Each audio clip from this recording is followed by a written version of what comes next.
Y yo creo que hay que empezar, para empezar por algún lugar, por diferenciar de qué vamos a hablar hoy. No vamos a hablar hoy específicamente del tema de la espiritualidad genéricamente. Vamos a hablar de la fe y vamos a hablar de la religión. Y además, bueno, compartiendo tu testimonio, que participaste de la encuesta, esto es lo que contestaban a la pregunta ¿en qué te sirve la fe? Creo en la posibilidad de tener un mundo mejor. Creo en mí, en la fe que tengo, en lo que me sirve. La realidad que estamos viviendo no nos da para creer mucho en nada. Si vos crees y tenés fe, todo se te da. Que creer en Dios me alegra el espíritu y me da mucha esperanza. No, a mí la fe en mi vida me sirve para darle sentido a mi vida. Me parece que en todas las cosas de la vida que uno debe creer en alguien, ¿no? Me sirve tener fe para poder seguir adelante, para hacer proyectos. Y si no tengo fe, si no tenés fe en algo, ¿cómo vivís? Escuchó, ¿no? Cuántas cosas, en una frase nada más, cuántas preguntas que se plantean, cuántas dudas que se abren. ¿Cuántas posibilidades de personas que como usted, como yo, como la platea que lo representa usted, puede de alguna manera poner alrededor del tema de la fe? Parecería que una cosa es la fe que uno tiene en uno mismo, que se parece un poquito a algunos temas de autoestima que hemos hablado, que se parece a algunas cosas de lucha que hemos hablado, y la fe en el jefe, ¿no? Quiero decir, me parece que son algunas cosas distintas, ¿no? Creo. A ver, ¿cuál es tu opinión? ¿Tu nombre es? A mí, Olga. Olga. A mí me parece que es la fe que uno tiene en uno mismo. Ajá, que la fe que ayuda es esa. Es la que más te ayuda, a Muy mí bien. por lo menos. Entiendo. Sí, vamos aquí a la señora. Graciela. Sí. Le quiero preguntar, doctor, a las personas que no tienen fe, ¿cómo van por la vida? Porque hay personas que no creen en nada. Habría que tener mucho cuidado con esto, porque no tener una religión, o no profesar ninguna religión, ni siquiera no creer en Dios, es garantía de que no tengas fe. La idea de la fe no necesariamente está ligada indisolublemente a la idea de la religión, y no necesariamente está mezclada necesariamente con la idea de la fe.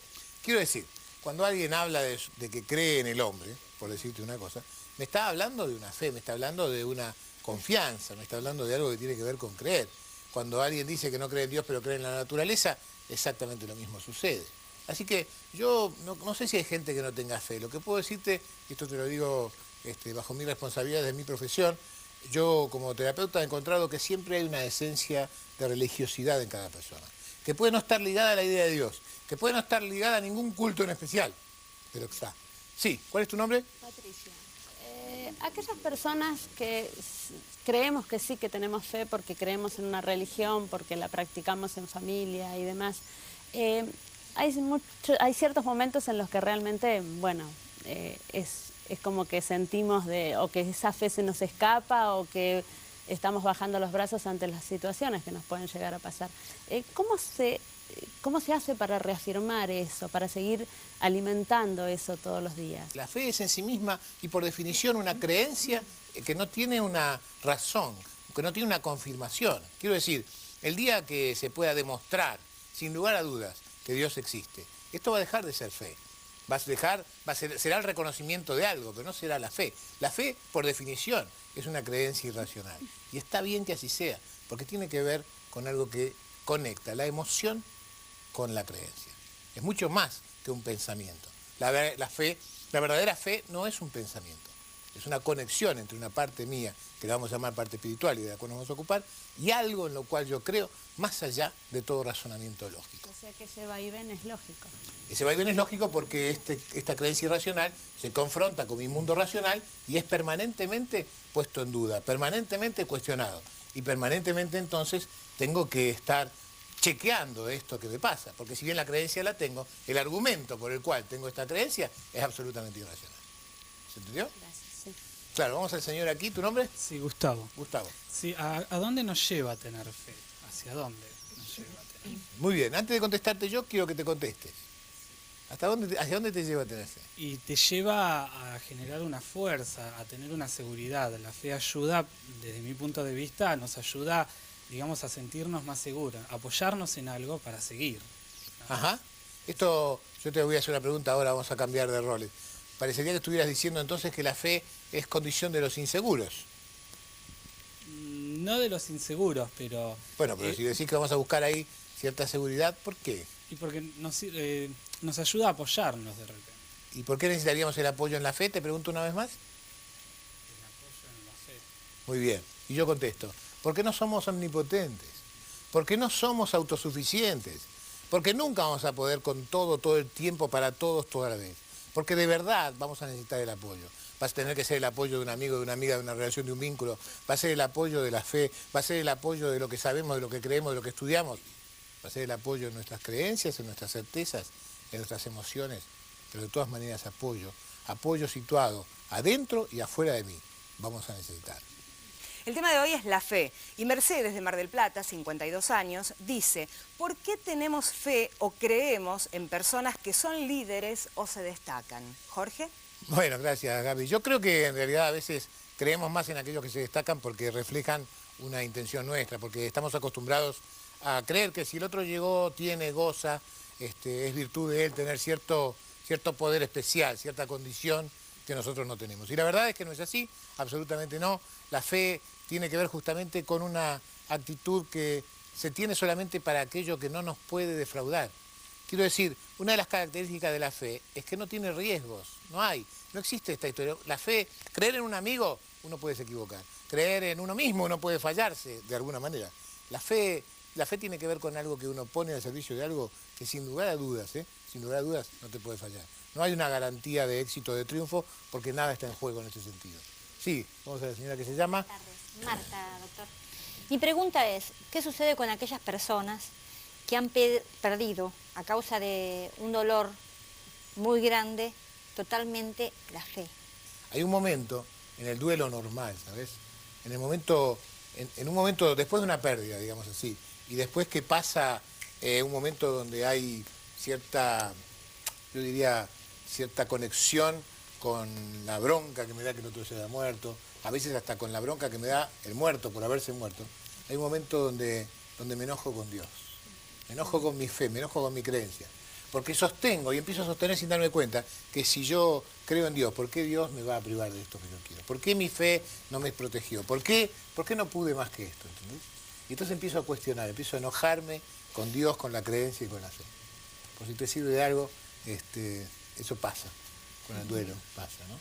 Y después de pasar por esta bronca, uno empieza a comprender que la verdad es que no se trata mi fe de estar consiguiendo una historia de conveniencia, ¿no? Que mi fe no está para protegerme de cualquier dolor. Que mi fe está, como decía Gustavo, en todo caso para apoyarme, en todo caso para sostenerme en el dolor, ¿no? Quiero decir, Dios, para los creyentes, ¿no? Dios no está allí para evitar que nos pasen las cosas malas, sino para darnos la fuerza para poder pasar por ellas, que es otra cosa, ¿no? Nosotros salimos con nuestras cámaras, fuimos a consultar a un rabino, el rabino Daniel Goldman, fuimos a consultar a Monseñor Laguna y fuimos a hablar con mi amigo Pacho Donner y le preguntamos a los tres sobre la fe. Mire lo que nos dijeron. Bueno, la fe es una fuerza portentosa que surge de un lugar especial de nuestra alma que nos indica que cada uno puede tener un proyecto, que la vida tiene sentido, que podemos mirar más allá de nuestros ojos. La fe es el asentimiento de la inteligencia y de la voluntad a lo que Dios nos revela.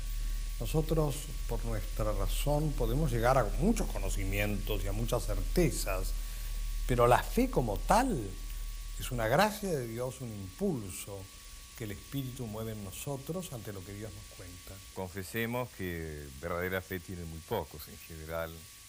Se confunde esto con una burocrática actividad, ¿no es cierto?, pseudo religiosa, de cumplir con ciertos rituales. Y muchas veces se considera la fe casi como un hecho hereditario, ¿no es cierto? Si papá y mamá son religiosos, yo también lo soy. No tener fe no necesariamente es tener una moral más baja, ¿no es cierto?, que los que tienen fe. Bueno, y ustedes lo vieron. Un rabino, un sacerdote, un obispo y un pensador nos hablan de la fe. Y yo creo que con tres posiciones claramente diferentes, ¿no? La fe es una manera de ayudarnos en el camino de la búsqueda, o la fe es una virtud que de alguna manera Dios pone en nosotros, o por otro lado, la fe es algo que, como dice Pacho, quizás te sucede si tenés suerte y si no, no te sucede, y si no te sucede, estás en problemas, ¿no? Tres posiciones diferentes, las tres admitiendo que hay algo que es la fe, pero que no se sabe si buscarla, recibirla, haber heredado, ganarla o pelear por ella. Sí, vamos a ver, señora. ¿Te llamas? Sara. Doctor, le pregunto si la palabra a veces condice con la acción. Porque para mí, si la palabra no condice con la acción, no hay fe. Para mí esa es mi fe. Yo quisiera que usted me respondiera. Sí, yo no sé si siempre el hecho concreto de la relación entre la palabra y la acción habla de la fe. Yo creo que en todo caso habla del compromiso. Se puede estar comprometido con la fe o se puede no tener ningún compromiso con la fe que uno dice sustentar. Se puede ser leal a la palabra que uno tiene o se puede ser desleal. Y se puede caer en esta pseudo hipocresía, por llamarla de una manera dura, de aquel que, digamos así, proclama una fe que luego no ejerce desde su acción, ¿no? ¿De qué sirve en todo caso vivir rezando por los pobres si no soy capaz de meter la mano en el bolsillo cuando alguien me pide? En todo caso, cuando hay una incoherencia entre lo que digo, lo que siento y lo que pienso, eso siempre tiene que ver con una falta de, digamos así, de salud para la persona y no necesariamente una falta de fe. ¿Sí? ¿Está claro? Sí, te pido por favor. Doctor, una pregunta. ¿Tu nombre es? Alfredo. ¿La fe tiene que ver con el conocimiento? O sea, la sabiduría, el leer, el aprender, el adquirir, ¿ayuda a aumentar la fe? Es muy interesante, ¿sabes? Porque de verdad esto está tan estudiado, porque esta pregunta es la pregunta que los filósofos y los teólogos y los pensadores se han hecho desde siempre, ¿no? Porque esta es la pregunta, y yo te voy a contestar solamente de lo que yo creo. Yo he visto hombres que mucho saber los ha llevado hacia la fe, y he visto también algunos que sabiendo mucho se han alejado de su fe original. Así que te diría, parecería que son dos procesos totalmente diferentes, y tengo una explicación para darte. Dije antes, la fe es un hecho que tiene que ver con un argumento irracional. Cuando quiero explicar lo irracional, entonces la fe desaparece. Cuando en cambio mi sabiduría tiene que ver con darme cuenta que trazado cierto camino y después de cierto conocimiento puedo aceptar que hay cosas que mi razón no puede explicar, entonces quizás la fe empieza a aparecer en un lugar. Y quiero contarte, y Gaby, vení, acompáñame. Quiero contarte de una cosa que habla mucho de esto, de un señor, tengan en cuenta este nombre y acuérdense, se llama Larry Dossey. Larry Dossey es un médico que trabaja básicamente con enfermos terminales. Este hombre, Larry Dossey, encontró, trabajando con algunos cientos de pacientes, que aquellos que tenían fe, que aquellos pacientes que eran creyentes, tenían mejores evoluciones que los pacientes que no eran creyentes. Y él era un agnóstico, él tenía ciertas dudas sobre la creencia en Dios o no. Y empezó a pensar que algo pasaba y que ese algo no tenía mucha explicación. Y entonces se dio cuenta, a poco de andar, que debía ser la fuerza que ponían en ellos lo que le daba, que esta fuerza, sentirse acompañados por su fe, esta fuerza que eran capaces de procurarse generaba un efecto. Y entonces empezó a decirle a sus pacientes, a alentarlos a sus pacientes a que vuelvan a su religión, a que tengan contacto con los sacerdotes de su fe, a que vayan a la iglesia, a que vayan al templo, a que recen, etcétera, etcétera. Y empezó a notar cómo los pacientes tenían porcentualmente mejores evoluciones. Pero a poco de estar investigando esto, encontré un dato que es increíble y que yo quiero que ustedes sepan, está en el libro que se llama Oraciones que curan, que me parece que vale la pena que si usted se lo cruza lo vea, de Larry Dossey. Empezó a ver que pacientes que no eran muy creyentes, pero que tenían familiares creyentes que rezaban por ellos, tenían evoluciones mejores que pacientes que no tenían familiares que rezaran por ellos. Y esto desde el punto de vista científico no tiene ninguna explicación, ¿escuchó? Ninguna explicación, ninguna explicación. Él empezó a trabajar sobre esto hasta que terminó haciendo grupos de 1000 y pico de pacientes en estudio, los dividió en dos grupos, 500 y 500, y a la mitad del grupo les puso gente que hiciera cadena de oración por ellos. Ya no familiares, ya no gente conocida, sino gente externa y extraña que rezara y rogara por ellos de varias religiones, y a otros 500 no los puso en ese grupo. Créalo usted, no lo crea, yo creo en este dato, los datos están científicamente probados, estos 500 pacientes evolucionaron de una manera diferente. Dirá usted que en realidad es la confianza que les daba saber que alguien estaba rezando por ellos. Dirá usted que era la energía puesta al servicio de ellos. Yo también digo eso, sin embargo, sea como fuere, ¿no? Si esto no hace daño a otros, yo pregunto, ¿por qué no tener este recurso? ¿Por qué no sumar mi conocimiento a la idea de que hay algo que yo no puedo explicar, pero que puede existir, sin necesidad de que me vincule por allí con el tema del temor o con la necesidad que nos da la superstición de ejercer poder sobre ese algo? Porque el gran problema de la superstición, el gran problema de la superchería religiosa, el gran problema del aprovechamiento de la tendencia religiosa de las personas y de la fe para sacarle su dinero, como venimos viendo en estas investigaciones que estamos presenciando todos los días, es justamente aprovecharse de esta religiosidad para intentar dominar, para intentar convencer a alguien de que en realidad el jefe tiene que hacer lo que yo le pido. Este es el problema y esto es un tema que tiene que ver con la manipulación, de ninguna manera con la fe. Antes de irnos a una pausa, hay una pregunta de Javier de Liniers, tiene 21 años, y dice: ¿hasta qué punto la fe es una elección personal o uno solo la practica porque los padres la inculcan? Esta es la postura que Pacho decía más o menos en su comentario, que a veces uno aprende a tener fe. La fe se puede llegar por aprendizaje, a la fe se puede llegar por conveniencia, a la fe se puede llegar por necesidad, se puede llegar como una tabla de salvación desesperada, también se puede llevar desde el conocimiento, aunque parezca mentira, cuando uno termina de encontrar que hay razones que no tengo y busca las razones últimas en algunas cosas, como la pregunta de recién, y también a veces en momentos sumamente desesperados donde no tengo maneras de hacer, puede ser que yo recurra a la fe. Mi amigo La Yunta, que es hoy conocido para vos lamentablemente, sí. Mi amigo La Yunta tenía mucha deuda, ¿no? Ajá. La Yunta, para los que no se acuerdan, lo llamamos La Yunta porque llamarlo caballo es poco, ¿no? Entonces lo llamamos La Yunta. Clarísimo. Mi amigo La Yunta se le ocurrió que si ganaba la lotería, ajá, podía pagar todas las deudas. Sí. Entonces fue a una iglesia y el cura le dijo que si él tenía verdaderamente fe y rogaba, Dios lo iba a ayudar. Y entonces mi amigo La Yunta empezó todas las noches sistemáticamente, antes de acostarse rezaba: Dios mío, Dios mío, Dios mío, déjame ganar la lotería, Dios mío, déjame ganar la lotería. Yo gano la lotería una vez, te pido, no te pido muchas veces, te pido una sola vez. Una vez que yo gano la lotería, pago todas las deudas, Dios mío, déjame ganar la lotería, Dios mío, te pido por favor una sola vez. Así, 99 días seguidos, todas las noches rezando media hora, pidiéndole a Dios que le concediera beneficio de ganarse la lotería. ¿Y? La noche número 100, el milagro se produjo. Una voz en la habitación dijo: yo te doy una oportunidad, delincuente, pero comprá un billete, comprá un billete. Ya estamos sobre el final del programa de hoy. Ustedes saben que el buscador, por supuesto, que recomienda algunos libros, algunos discos. En este caso, hoy vamos a recomendar La Quinta Montaña, de Paulo Coelho. ¿Por qué este libro, Jorge? Bueno, primero porque me parece que es hora de que el buscador recomiende un libro de Coelho, porque me parece que algunas de sus cosas son de verdad importantes. Segundo, porque este es, sin lugar a dudas, el mejor libro de Paulo Coelho, por lo menos para mí. Y tercero, porque habla justamente de la conexión con la fe. Habla justamente de esto que hemos venido hablando hoy, de cuestionar la fe para volver a ella, ¿no? Y me parece que está reflejado maravillosamente. Si usted nunca leyó Coelho y quiere leer solamente un libro de él, lea este. Si usted leyó otro y no leyó este, lea este también, porque la verdad es que es, yo creo, lo mejor, lejos.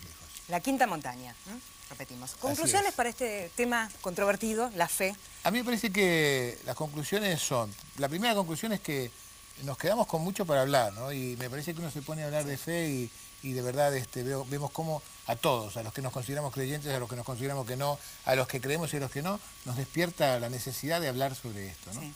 Esta es la primera conclusión. Esto quiere decir que algo nos lleva, ¿no? La segunda, la conclusión de Larry Dossey, ¿no? Que es, la verdad es que seguramente debe haber algo detrás de todo esto para que uno encuentre esa fuerza cuando más la necesita, ¿no? Y la tercera, diría yo, es la que, si querés, te la digo con el cuento de hoy. Sí, nos encantaría escucharlo. Bueno, vamos.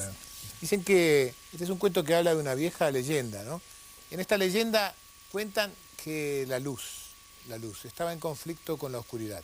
Se peleaban todo el tiempo por el dominio, por el poder, por el control del mundo, por el control del universo. Y allí estaban peleándose todo el tiempo, discutiendo quién gobernaba, quién aparecía, quién dominaba, quién era más poderoso que quién. Un día la oscuridad decidió establecerle un juicio a la luz. Decidieron que iban a hacer un juicio y que en ese juicio cada una de las dos iba a tener sus argumentos. Cada uno debió tener su abogado. El abogado de la luz era la fe, el abogado de la oscuridad era la superstición, y así quedaron en encontrarse de cara al mar, que iba a ser quien juzgara para dirimir su conflicto. El día que estaba establecido para el juicio, la luz llegó muy temprano, acompañada de la fe, para empezar este conflicto, para empezar a terminar este conflicto. Pero la oscuridad y la superstición nunca se presentaron. Cuando, después de mucho tiempo, alguien que sabía de esta historia le preguntó a alguien que era un sabio, a su abuelo, le preguntó: ¿pero por qué? Si la oscuridad tenía muchas cosas y mucho poder y todas las de ganar, ¿por qué no se presentó? ¿Por qué no se presentaron la oscuridad y la superstición? Y el abuelo sabio que contaba este cuento dijo: porque cuando la luz se acompaña de la fe, la superstición y la oscuridad no pueden ni siquiera aparecer. Nos vemos.